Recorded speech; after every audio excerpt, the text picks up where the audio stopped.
Hello Internet, Brian here for Work to Game Videos with another Final Fantasy XIV guide. This time we're picking up where we left off last time with part 2, how to make money in Final Fantasy XIV. Now that we've covered how to unlock retainers and how to sell items on the market, let's dive deeper into how to really make that money start to pile up. Now, it's important to note that you do not need to have a crafter or a gatherer class to make a lot of money. Those do help, and help quite a bit, but if you do not have any interest in doing any of that, then really don't. Play and enjoy the game. This is a game, and it's not a job, and it shouldn't feel like that. Okay, now with that out of the way, here are some tips that should make the game work for you and help you make enough, if not more money, than you need at any given point in time. So tip number 1, make your retainer do all the farming. I talked about this very briefly in my first video, but using retainer ventures to send them out to farm items for you, well, you can sell those on the market, and it's a great and easy stream of cash in your pocket. If you haven't unlocked the retainer ventures, here's how you do it. So the quest name is called an ill-conceived venture, and you can find it in any of the city-states. I'm actually going to link the Gamer Escape Wiki Guide article in the description of this video, and I highly recommend you check it out, especially if you have any questions after this video and I'm just not able to answer them to your satisfaction, or if you want detailed step-by-step instructions on unlocking that quest. But it's a very simple quest, and what it does is it unlocks the retainer venture system, and this allows you to assign your retainer a class and then to start sending them out on these ventures. So it's really important, and that's what they'll start to level up, obviously, and as they level up they can go out on more and more difficult missions, and so this is going to allow you to then equip them with various gear, and then with the better gear they have, the more items that they're going to be able to get back, and so on and so forth. The catch here is that you can only level up your retainer on a specific class to the maximum level that you have leveled up that class yourself. So let's say you're a black mage at level 60, your thaumaturge or your black mage retainer can also level up to 60. However, if you've only leveled archer up to level 15, then the maximum level that your retainer can to level up on their archer is also 15. So you can't technically, you can set your retainer to any of the jobs that you have, essentially, classes, especially when they first start out, and they're only going to be able to get to that maximum level. So if you have no interest in playing a particular class, don't assign your retainer to that class. You can change their class, but it's just, again, another hassle that I don't really have to deal with. But that being said, once you have them going out for the materials for you, you just keep with your regular playstyle and keep sending them out for different materials. They're going to continually get experience and level up and repeat. What you do with the materials is up to you. So if for some reason you decided to do crafting and things like that, you can use them. They can also bring you back gear and various things. Around level 10, you unlock a concept called Quick Venture, which sends them out for an hour, and it's going to return a random item, and it could be junk, but it could be something really, really quite incredible. So there's a bit of randomness or gambliness to it as well.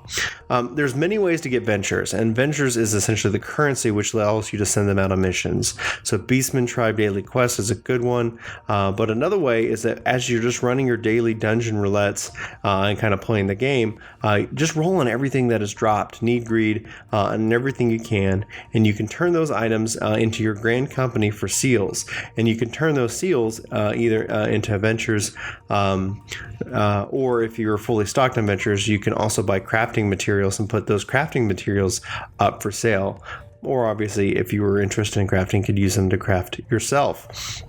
So where this is, if you haven't unlocked your ability to turn in items to your grand company, that's okay. Maybe use your retainers as a kind of store for that, but then go make sure you get that unlocked. And I'll have to do another video on that if there's demand for it. Otherwise, you can easily just find the link, especially on the Gamer Escape website, to unlock that. It's pretty much you just have to rank up to a certain level within your grand company, and they'll then start to allow you to do that. So then turning obviously in those items is a very lucrative approach. So I'd highly recommend doing that.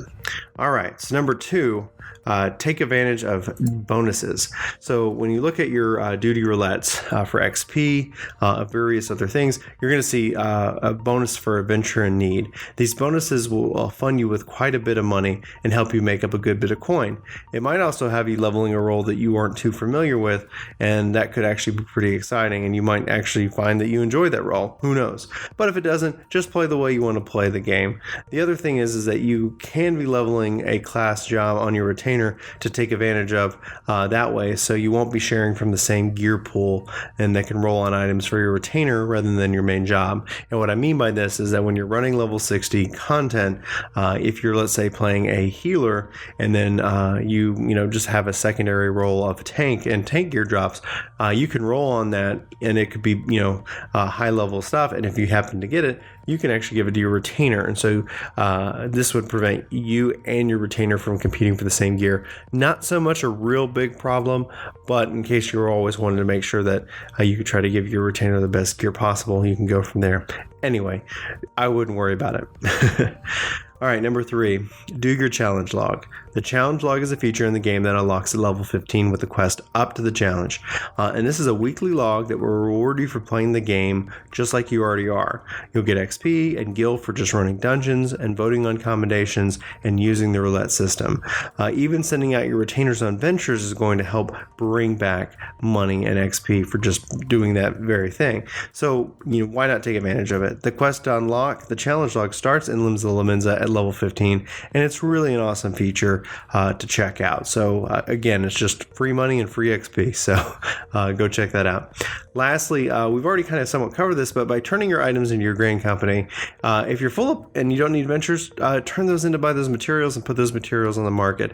Obviously, as to which one, that's always changing, but just being able to supply the market with product is going to help feed you the gil that you need, so that you can easily kind of make some good good financial decisions with your gil in the game.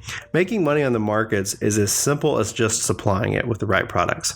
And you can do this obviously just by doing the exact thing you're doing right now. It's just a matter of taking those items and putting them up for sale, and then vendoring the items that you're not going to be making that much money off of. That price point is going to compare to you. So try to find items like through your ventures, like as you level up and have them go out and gather for you.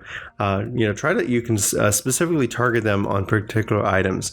The exploratory venture system is an 18-hour return, and that's really good for kind of leveling them up. When you log out for the night and you're like, I'm not going to be on for a while, oh yeah, send them out on a longer mission. But if you're in the system, if you're playing the game, have them go out and farm particular things. I know I personally, because I craft, I have 2 retainers that go and get 2 items that I then combine together and put on the markets after I craft them into something. So it's very simple recipes, nothing too difficult, but here's the items and go for it and conquer. So with that, that is kind of part 2 of how to make money. And this is trying to have the system work for you, so that way, as you're just doing the things that are fun, taking down the bosses, you're able to generate some more revenue just by doing it that naturally. What a weird phrase. Anyway, for Work to Game videos, my name is Brian. Thanks so much for watching. Please let me know if you have any questions in the comments below.